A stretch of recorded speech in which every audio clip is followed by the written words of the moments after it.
Good morning, students. Let us move to the second part of Unit 1 of Production Management.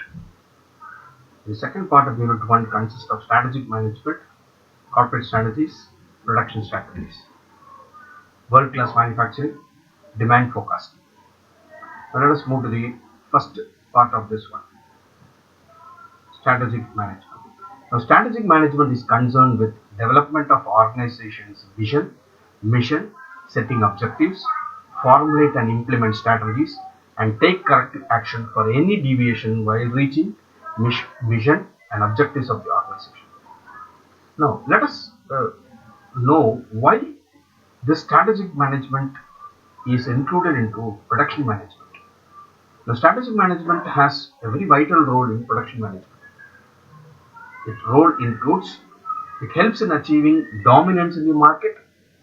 It helps organization to survive to market turbulences. It helps to outperform competitors. It guides and shows the direction of movement. It helps in fixing realistic production objectives in line with vision of the organization. It makes organization to become proactive. It helps organization for long-term survival. It also helps in development of competitive advantage and core competencies for survival and growth. Now let us look into the topic of corporate strategies. Corporate strategy has four major components. It has or it includes allocation of resources, organizational design, portfolio management, and strategic trade-offs. In strategic management, strategists' key focus is on people and capital resources. Now let us go into the details of each one of these. First one is about allocation of resources. Now under allocation of resources, the key resources are people and capital resources. The people resource includes allocation of this resource to various business units. And capital resource includes allocating capital resources across businesses which has high returns and in mergers and acquisitions also. The second component of corporate strategy is organizational design. Now, for success of any organization, the firm should have a strong corporate structure and its related systems for maximizing value. Firm should also consider giving autonomy to its business units. And decisions are to be taken either top down or bottom up depending upon the requirements. Organization should have a check on integrating business units and functions so that there is no redundancies. Firm should also have a balance between risk and returns, develop center of excellence, and have good reporting structures. The third component of corporate strategy is portfolio management. Portfolio management related to corporate strategy includes in what business and organization is to be, extent of vertical integration, managing risk by diversification, and ensure that portfolio is well balanced based on trends in the market. Next, the last component of corporate strategy is strategic trade-off. Strategic management has a challenging aspect of balancing a trade-off between risk and return in the firm. Firms which take higher risk have higher rate of return. In order to overcome risk, firms adopt a copycat strategy.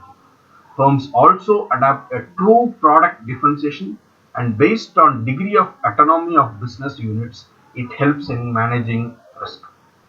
So let us look at the next topic, which is production strategies. Basically, production strategies are usually linked to long-term production plans.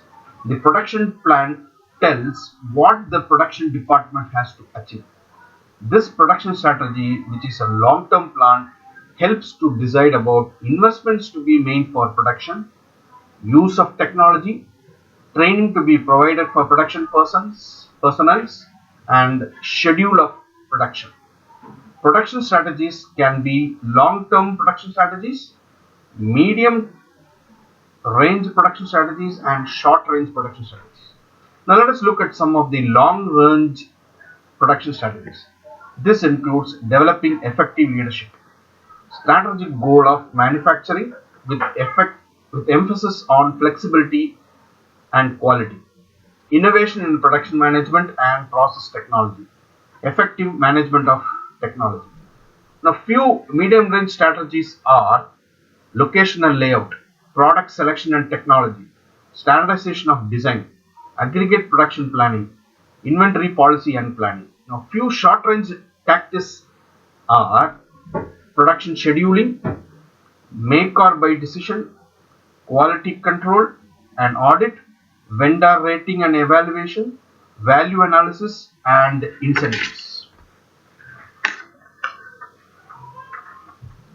Now, various production strategies that an organization usually follows are differentiation strategy, cost leadership strategy, and market segmentation strategy. Other types of production strategies that are followed by organizations are product mix strategy, quality strategy, price strategy, service strategy, flexible response strategy, and low cost strategy. Now next we are going to discuss about the topic of world-class manufacturing. Now world-class manufacturing is a philosophy of being the best, the fastest, and the low-cost producer of a product or service. World-class manufacturing was first used by Hayes and Wheelwright in 1984. Now, Hayes and Wheelwright described world-class manufacturing as a set of practices implying that use of best practices will lead to superior performance. The Japanese manufacturing system is first credited as the pioneer in the concept of world-class manufacturing. World-class manufacturing was first introduced in automobiles, electronics, and steel industries. Now, world-class manufacturing has excellent 5 steps.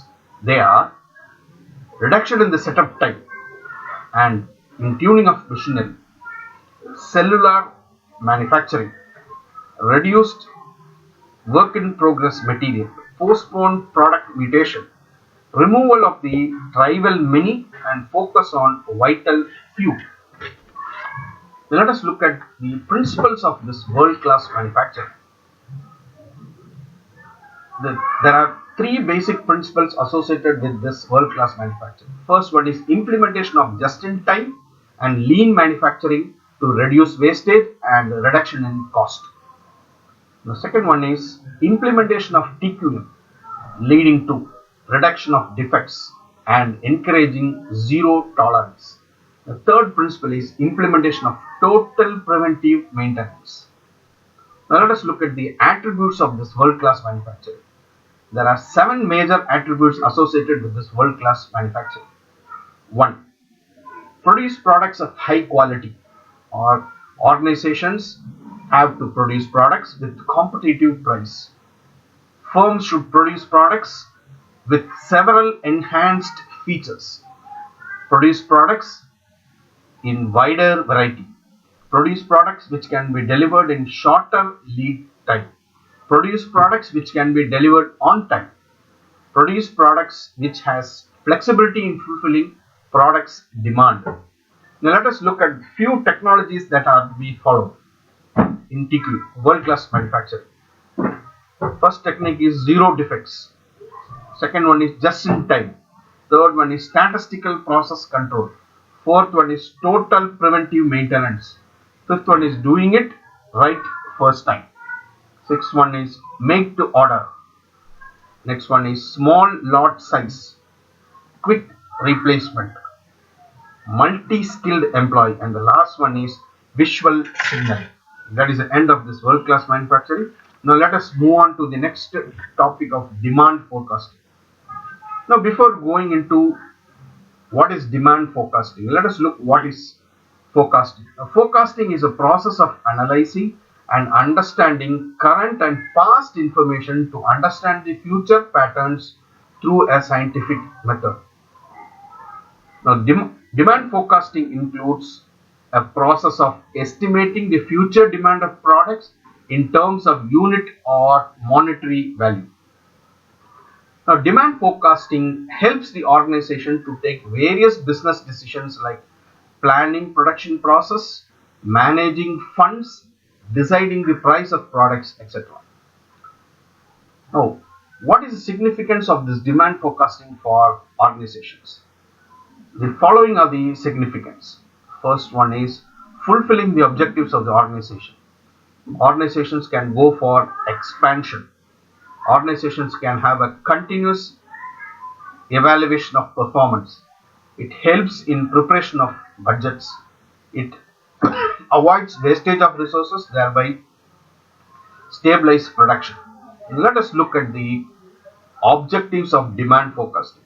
Usually, the objectives of demand forecasting can be divided into two. It is short-term objective and long-term objective. The short-term objective includes formulate production policies, formulate price policies, arranging finance for production, controlling sales. Now, the long-term objectives are planning long-term activities associated with production, deciding the production capacity. Now, let us look at the process of demand forecasting. There are 5 different steps associated with process of demand forecasting. They are setting the objective, determining the time period, selecting method for demand forecasting, collecting data, and finally estimating the results. Now, let us look at the factors influencing demand forecasting. See, there are 5 major factors influencing the demand forecasting. They are based on type of goods, level of competition existing in the markets, price of goods, level of technology, and economic aspects. The first one is based on the type of goods. See, demand forecasting varies based on the type of goods like producers goods, consumers goods, and new goods.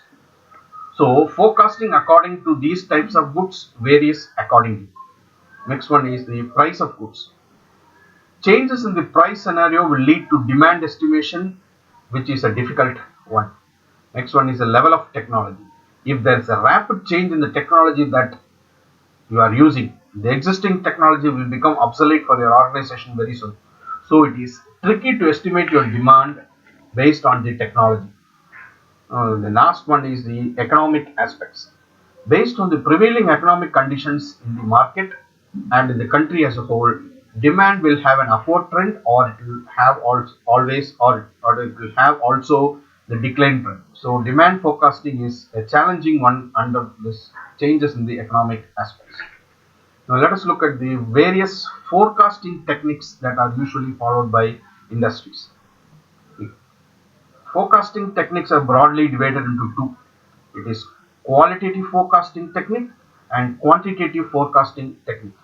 Now, qualitative forecasting techniques include 4 major techniques. The first one is executive opinion. Second one is the Delphi method. Third one is consumer surveys. And the last one is Salesforce polling.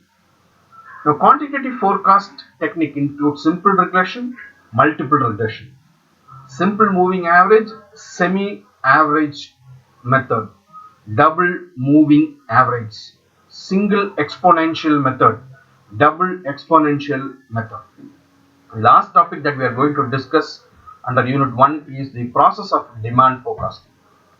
The process of demand forecasting says set the objective, determine the time perspective for this demand forecasting, select suitable demand forecasting method. Various methods or the techniques that we have to select is what we have discussed earlier. Collect the data, and finally estimating the results. With this, we come to the end of unit 1. If you have any doubts, clarifications, you can mail in to the mail address that is provided below. Thank you.